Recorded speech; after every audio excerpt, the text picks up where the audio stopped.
Antes da luz, antes da forma, antes do mundo como conhecemos. A Bíblia diz que havia trevas sobre a face do abismo. Essa frase é curta, mas ela carrega um peso enorme. Porque o abismo, na Bíblia, nunca parece ser apenas profundidade. Ele parece marcar um limite, uma fronteira, um lugar onde a ordem ainda não venceu o caos. Um espaço ligado ao medo, ao juízo e ao desconhecido. Mas afinal, o que era o abismo? Um lugar real? Uma imagem poética? Uma linguagem espiritual? Ou um mistério que a Bíblia nos deixou ver apenas de longe? Talvez essa seja uma das palavras mais profundas das Escrituras. E talvez também seja uma das menos compreendidas. Porque quando a Bíblia fala do abismo, ela não está falando apenas de água funda. Ela parece tocar em algo mais antigo, mais escuro, mais difícil de definir. Algo que volta a aparecer em momentos de juízo. E algo que, no fim, ainda surge diante dos nossos olhos no livro do Apocalipse. Então hoje, a pergunta é essa: o que era o abismo na Bíblia? E por que essa ideia parece cercada de trevas, caos, prisão e poder? Talvez não exista uma resposta simples, mas talvez esse seja justamente o ponto. Para começar, precisamos voltar ao primeiro capítulo da Bíblia. Em Gênesis, logo no início, lemos que a terra era sem forma e vazia, e havia trevas sobre a face do abismo, e o Espírito de Deus pairava sobre a face das águas. É uma imagem forte. Antes de Deus dizer haja luz, existe um cenário marcado por trevas e profundidade. Existe um mundo ainda não ordenado, sem forma, sem contorno, sem separação. E ali está o abismo. A primeira coisa que chama a atenção é esta: o texto não explica o abismo, ele apenas o mostra. Como se o leitor já devesse sentir o peso da imagem. Trevas, águas, profundidade, silêncio, ausência de forma. Tudo isso junto cria uma sensação clara, não de paz, mas de indeterminação, de algo ainda não organizado, de algo que existe antes da ordem visível. Para muitos leitores, o abismo aqui é uma maneira de falar do caos primitivo. Não no sentido de que Deus luta contra um rival igual a ele, mas no sentido de que, antes da criação aparecer em sua forma bela e ordenada, o mundo é descrito como algo profundo, escuro e sem definição. O abismo, então, seria a imagem dessa condição inicial. Mas essa é apenas uma leitura. Porque outros também percebem algo mais nessa palavra. Algo que vai além de um simples estado do mundo. Como se o abismo fosse mais do que cenário. Como se ele fosse uma realidade que a Bíblia menciona, mas nunca entrega por completo. E isso fica ainda mais interessante quando lembramos que, em toda a Bíblia, as águas profundas quase nunca são neutras. O mar, os grandes fundos, as ondas violentas, as profundezas muitas vezes aparecem como sinais de perigo, instabilidade ou força fora do controle humano. Na nossa mente moderna, a água pode lembrar descanso, praia, calma, paisagem bonita. Mas, no mundo antigo, o mar também podia ser outra coisa. O mar era ameaça, era medo, era morte, era o que o homem não dominava. Basta pensar nisso por um momento. Na Terra, o ser humano anda, constrói, planta, levanta cidades. Mas no fundo das águas, ele perde o controle. Ele afunda, ele some, ele não enxerga. Talvez por isso a linguagem bíblica use tantas vezes as profundezas para falar de desordem, perigo e impotência humana. O abismo não é apenas fundo, ele é aquilo que o homem não consegue dominar. E isso já nos leva a uma ideia importante. Talvez o abismo, na Bíblia, seja ao mesmo tempo uma imagem física e espiritual. Ao mesmo tempo algo visível e algo simbólico, ao mesmo tempo profundidade real e linguagem para falar do limite humano diante do caos. E talvez seja por isso que o tema nunca se fecha facilmente. Quando seguimos lendo as Escrituras, percebemos que essa linguagem continua. Em vários salmos, as profundezas aparecem ligadas ao desespero, ao clamor e ao sentimento de quase destruição. A pessoa que sofre clama das profundezas. Ela sente que está afundando, como se estivesse sendo puxada para baixo. Muitas vezes isso não quer dizer que ela caiu literalmente no mar, quer dizer que ela entrou num lugar de angústia tão profundo que a melhor imagem possível é a de um afundamento. Isso é importante. porque mostra que a Bíblia não usa o abismo apenas como geografia. Ela usa o abismo como linguagem da alma. Quando alguém está cercado de medo, culpa, dor ou sensação de abandono, o texto sagrado muitas vezes recorre à imagem da profundidade, como se existissem lugares do coração humano que também fossem abismos. E talvez essa seja uma das forças mais belas e mais assustadoras dessa palavra. O abismo pode estar no mundo, mas também pode se abrir dentro do homem. Ainda assim, existe outro detalhe. Em alguns textos, o abismo parece mais do que imagem de sofrimento. Ele parece se aproximar de uma espécie de domínio, um lugar associado a juízo, contenção ou prisão. E é aqui que o tema começa a ficar ainda mais misterioso, porque em certos momentos da Bíblia, o abismo não parece ser apenas metáfora. Ele começa a ganhar função. No Novo Testamento, essa impressão fica mais forte. Há passagens em que espíritos malignos demonstram temor diante de destinos ligados à prisão e ao juízo. Em uma delas, seres espirituais pedem para não serem enviados ao abismo. Esse detalhe é muito marcante, porque sugere que o abismo naquele contexto não é apenas poesia. Ele aparece como algo temido, algo evitado, algo ligado à contenção. Isso levanta uma pergunta inevitável. Se o abismo pode ser temido por poderes espirituais, então ele seria um lugar real, uma espécie de prisão, uma região invisível. Ou ainda estamos no campo da linguagem simbólica? Talvez a resposta mais honesta seja esta: o texto deixa espaço. E talvez esse espaço não seja um problema, talvez seja intencional. A Bíblia muitas vezes revela o bastante para despertar reverência, mas não revela tudo a ponto de satisfazer toda a curiosidade. Ela aponta, ela insinua, ela mostra contornos, mas nem sempre abre completamente a porta. E com o abismo parece ser assim. Quando chegamos ao Apocalipse, isso se intensifica ainda mais. Ali, o abismo aparece com um peso dramático enorme. Ele não está mais apenas no pano de fundo da criação, nem apenas na linguagem da aflição. Ele surge como um lugar de onde algo pode subir, ou onde algo pode ser lançado. Um lugar ligado a forças sombrias, juízo e limitação temporária. No Apocalipse, o abismo parece quase uma fronteira entre mundos, um espaço de contenção. Um lugar ligado ao que foi restringido, mas ainda não destruído por completo. E essa imagem é muito forte, porque ela sugere que o mal, por mais assustador que seja, não está solto de forma absoluta. Há limites, há contenção, há tempo marcado, há permissão, há juízo. Isso já muda muita coisa. O abismo, então, não seria apenas um símbolo do caos. Ele também poderia representar o lugar onde o caos é detido, o lugar onde forças de destruição são mantidas sob limite. Essa é uma ideia profunda.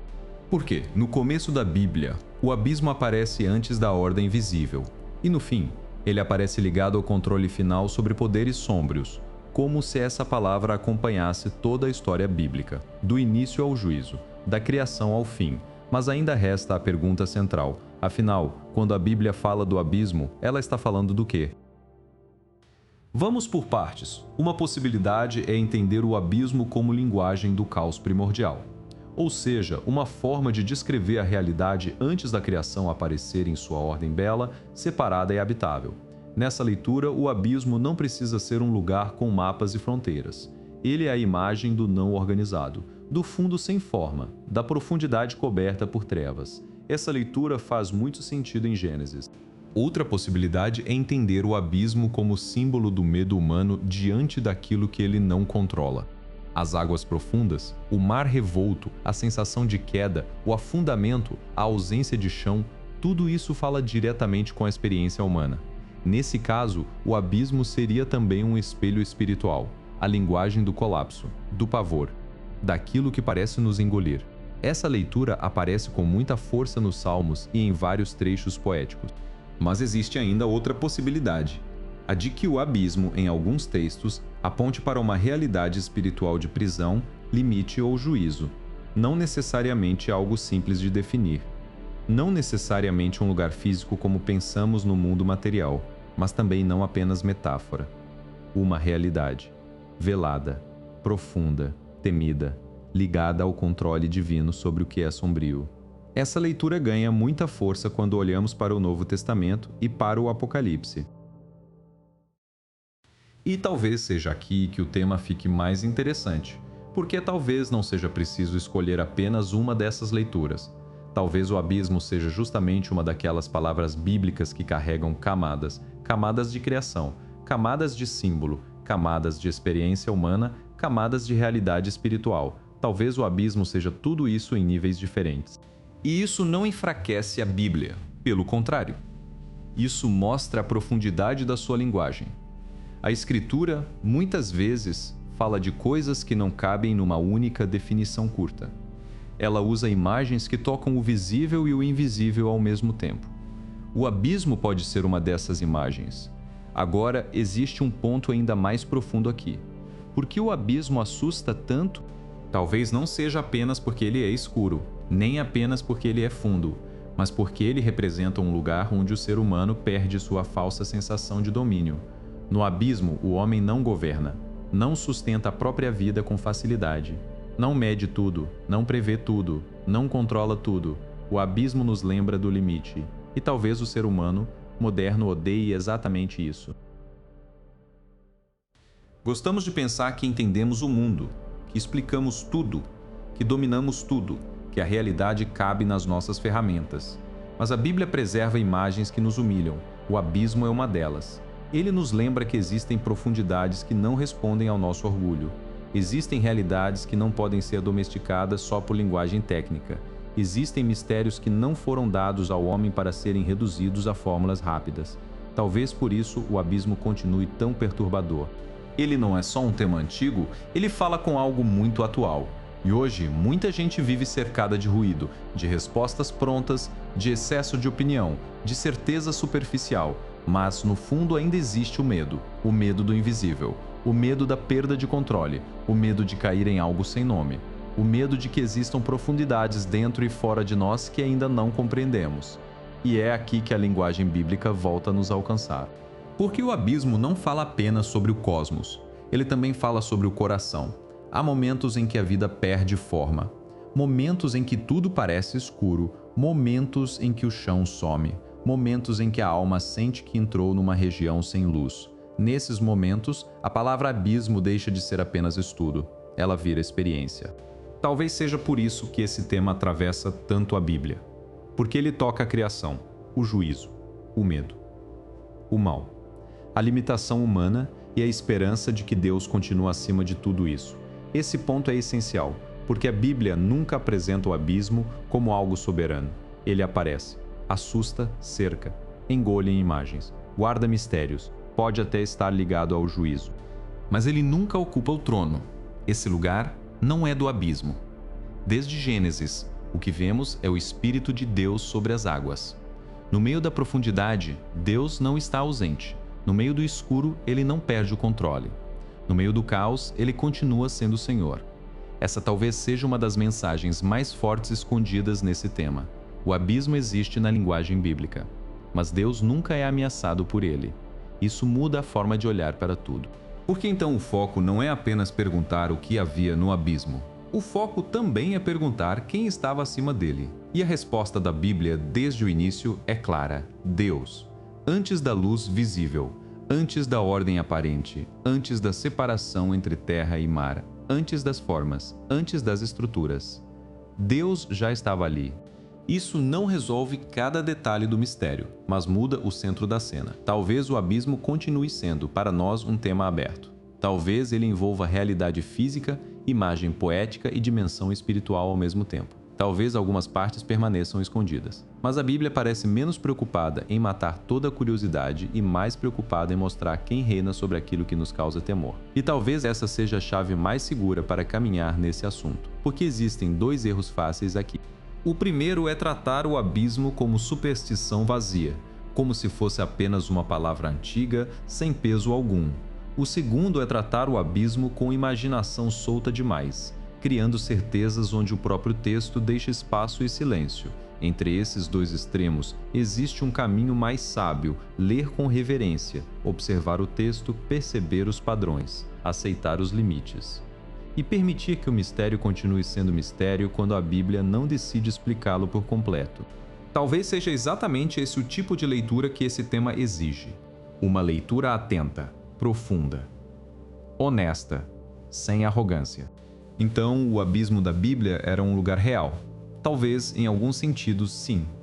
Talvez, em outros, ele seja linguagem para algo maior. Talvez seja uma imagem do caos. Talvez seja uma figura da angústia humana. Talvez seja também uma realidade espiritual ligada à contenção e juízo. E talvez a força da palavra esteja justamente nisso. Ela não cabe inteira numa definição só. Ela é profunda demais para isso. No fim, o abismo permanece como uma daquelas imagens bíblicas que nos fazem parar. Olhar, pensar e reconhecer que nem tudo foi entregue ao homem em forma de resposta imediata. Algumas coisas, na Escritura, foram deixadas em estado de reverência. O abismo talvez seja uma delas. Ele nos lembra do caos antes da forma, do medo diante do invisível, da dor que afunda a alma, do juízo que limita o mal e da verdade de que, acima de toda profundidade, Deus continua sendo Deus. Talvez esse seja o ponto central. Não que entendamos o abismo por completo, mas que entendamos que ele nunca esteve acima do Criador. E talvez para muitos isso já seja a resposta mais importante. Mas agora eu quero te deixar com a pergunta que continua ecoando. Quando a Bíblia fala do abismo, ela está descrevendo um lugar, uma força, um símbolo, uma prisão espiritual, ou tudo isso em camadas que ainda não conseguimos separar completamente. Talvez o texto queira justamente nos colocar diante desse limite, não para nos afastar da verdade, mas para nos lembrar que a verdade de Deus é mais funda do que a nossa pressa por explicações. E talvez seja por isso que o abismo continua fascinando, porque ele não é apenas o fundo das águas, ele é o nome bíblico para aquilo que nos faz sentir pequenos, para aquilo que escapa ao nosso controle, para aquilo que parece anterior à forma, e para aquilo que, mesmo cercado de trevas, nunca esteve fora do alcance de Deus. Então eu deixo a pergunta com você. O que era o abismo na Bíblia? Um lugar real, uma imagem do caos, uma linguagem espiritual, ou um mistério que une tudo isso? Talvez a resposta esteja mais perto do silêncio reverente do que da pressa em concluir. E talvez seja exatamente aí que esse tema ganhe sua força.